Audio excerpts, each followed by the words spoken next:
Hello बच्चों, आज हम लोग तीसरी कक्षा की हिंदी पाठ्य पुस्तक भाषांजलि का पाठ 4 जिसका शीर्षक है मेरी टोपी तेरी टोपी, इसी पाठ का प्रश्न उत्तर बनाना सीखेंगे।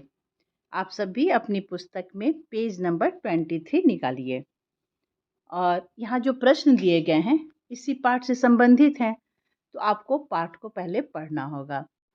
प्रश्न है, गोपी क्या काम करता था?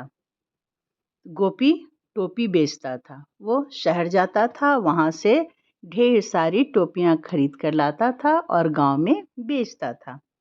तो गोपी टोपी बेचने का काम करता था। गोपी रास्ते में क्यों रुक गया? गर्मी का दिन था और गोपी टोपी का गट्ठर उठाए चला जा रहा था।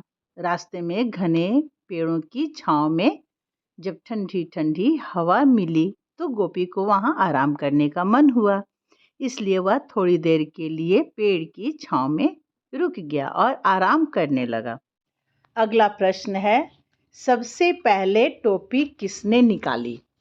तो बच्चों, जब गोपी पेड़ की छांव में आराम करने लगा तो जिस पेड़ के नीचे वो आराम कर रहा था उस पेड़ पर बहुत सारे बंदर रहते थे और उन बंदरों में एक नन्हा बंदर भी था।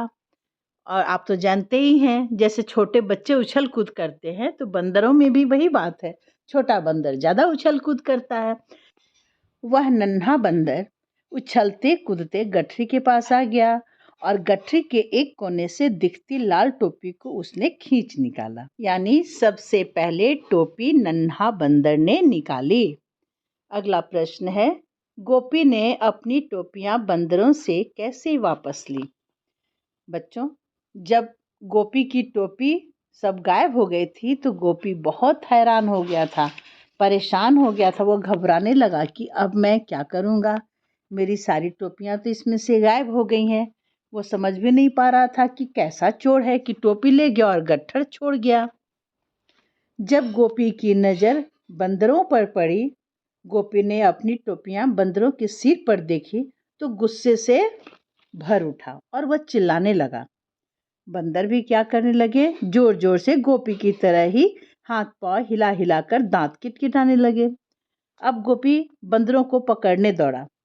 बंदर को कोई पकड़ सकता है नीचे से क्या? बंदर तो पेड़ पे रहते हैं। वो एक पेड़ से दूसरे पेड़ पर कूदने लगे।